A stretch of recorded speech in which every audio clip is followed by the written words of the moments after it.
You think you're a good person, and maybe you are. But if you had been born in a different country, raised by different parents, surrounded by different beliefs, would you still be the same person you are today? Would you still stand for the same values, fight for the same causes, or hate the same people? Or would you become someone completely different? Someone you would not even recognize? Because what if your morality isn't as unshakable as you believe? What if the only thing separating you from becoming the very kind of person you despise is that life simply never gave you the chances? What if you are not a good person? What if you've just never had a reason to become a bad one? And that's exactly what makes one psychological theory so disturbingly fascinating: the uncomfortable truth. Every time we hear about someone who has done something horrific, our first instinct is to distance ourselves from them. I could never do that. I'm nothing like that person. It's a comforting thought, but comfort is not always the truth. History is filled with ordinary people who never planned to become villains. They had families, jobs, friends, dreams, and yet somewhere along the way they crossed a line they once believed they never would. So maybe the real question is not why villains exist.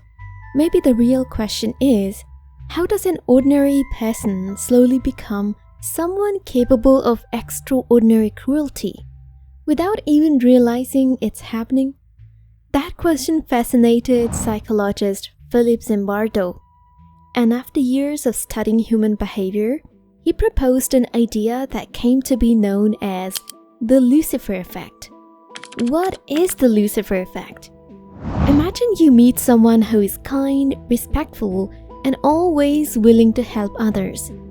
If I told you that a few months from now, that same person could become cruel, abusive, or even violent, you'd probably think I was out of my mind. Because we like to believe people are either good or bad. That heroes stay heroes, and villains are always villains. But what if that's not how it works? What if becoming the villain is not something that happens overnight?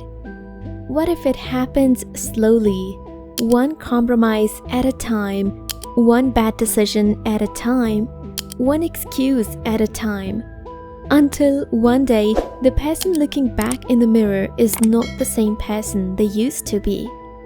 This is what's known as the Lucifer Effect. It doesn't say that everyone is secretly evil. It says something far more unsettling: that ordinary people can slowly be pushed into doing extraordinary acts of cruelty. But because the world around them changed, and eventually so did they. The experiment that changed everything. In 1971, psychologist Philip Zimbardo wanted to answer a simple but unsettling question. What happens when ordinary people are given power over other ordinary people? To find out, he transformed the basement of Stanford University into a mock prison and invited a group of healthy, everyday college students to take part. A coin wasn't flipped, but the roles might as well have been. Everything came down to chance. Some students were randomly assigned to be guards. The others became prisoners. No one had a history of violence. No one was chosen because they were cruel. They were just ordinary young men. At first, it felt like a game, but games have a strange way of becoming real. As the days passed, the guards became more controlling, then more humiliating, and eventually openly cruel. At the same time, the prisoners began to break down. They became anxious, emotionally exhausted, and painfully submissive. They stopped acting like students and started acting like prisoners. The experiment was supposed to last 2 weeks. It was shut down just after 6 days. Today, psychologists continue to debate how much this experiment actually proves. Some point to serious flaws in its design and question whether the participants were influenced by researchers. Those criticisms matter, but whether or not the experiment was perfect, it started a much bigger conversation. Could the situation itself be powerful enough to change who we become? The 5 psychological steps that turn ordinary people into villains. How does the transformation happen? So if no one wakes up one morning and decides to become the villain, how does it actually happen? Psychologists believe it usually isn't one big moment. It's a series of small ones. The truth is, people don't usually just fall into darkness. They drift into it, slowly, quietly, almost invisibly.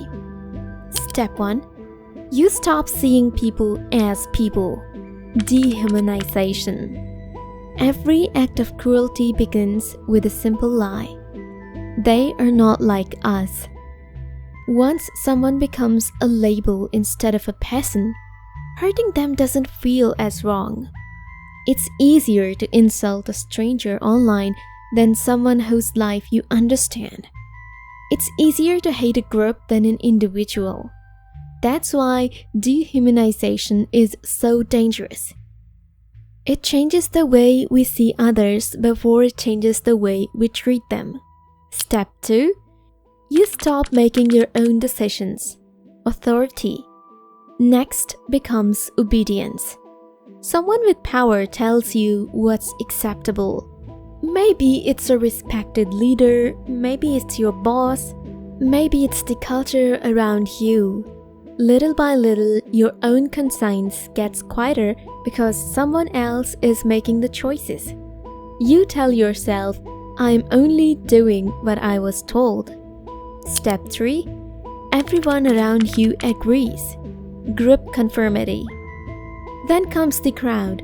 When everyone around you believes the same thing, disagreeing becomes uncomfortable.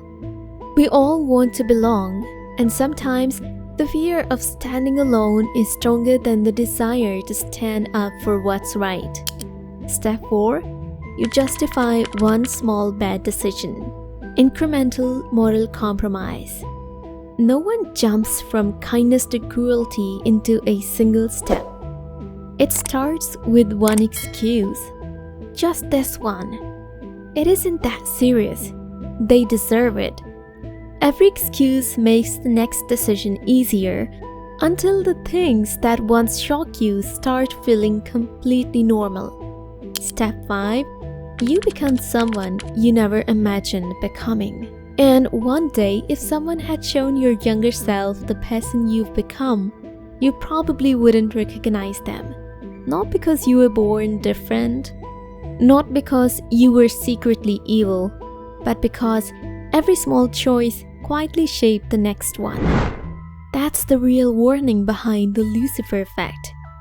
It isn't telling us that everyone is evil. It's reminding us how easily ordinary people can lose sight of who they once were. Where you see the Lucifer Effect today. The frightening thing about the Lucifer Effect isn't that it doesn't belong to history. It belongs to human nature. You don't have to visit a prison to see it. You only have to open your phone. Every day, millions of people joining online arguments. At first, it's just disagreement. Then someone throws an insult. Another person joins in. Soon hundreds of people are mocking someone they've never even met. The screen creates distance, and that distance makes empathy easier to lose. That same pattern can happen in schools. One student gets picked on. Nobody wants to be the one who defends them, so people laugh. Not always because they think it's funny, but because it's easier to fit in than to stand alone. And then there is politics. We reached a point where most people don't even ask, "Is this right?" They ask, "Which side did it?" The answer often decides the judgment before the facts even do. The same thing happens in online fan communities.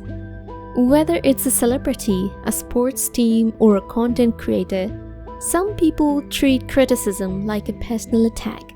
Strangers become enemies overnight, and cruelty starts to feel justified because it's done in defense of someone they admire. Even the 2019 film Joker touched on a similar question. Arthur Fleck isn't presented as someone who simply wakes up evil. The story follows a man shaped by neglect, humiliation, and isolation until he becomes someone almost unrecognizable. The film isn't a scientific demonstration of the Lucifer Effect, but it captures a disturbing possibility that under enough pressure, people can change in ways they never imagined. Maybe that's the lesson. The Lucifer Effect isn't hiding in some abandoned prison from 1971. It's hiding in ordinary moments, in crowds, in comment sections, in classrooms, in offices. And every time we stop seeing another person as human, it quietly begins again. The unsettling conclusion. Who could you become? At the beginning of this video, I asked you a simple question. If you had been born in a different country, raised by different parents, surrounded by different beliefs, would you still be the same person? Now maybe you understand why that question is so difficult to answer. Because the Lucifer Effect isn't really about finding evil people. It's about understanding how ordinary people can slowly lose themselves. Not through one life-changing moment, but through hundreds of small choices that no longer feel wrong. And maybe that's the real lesson. The goal isn't to spend your life wondering whether you are secretly capable of becoming the villain. The goal is to recognize the situations that can slowly push any of us in that direction, and to have the courage to question them before they begin to change us. Because history has taught us something that many of us would rather ignore.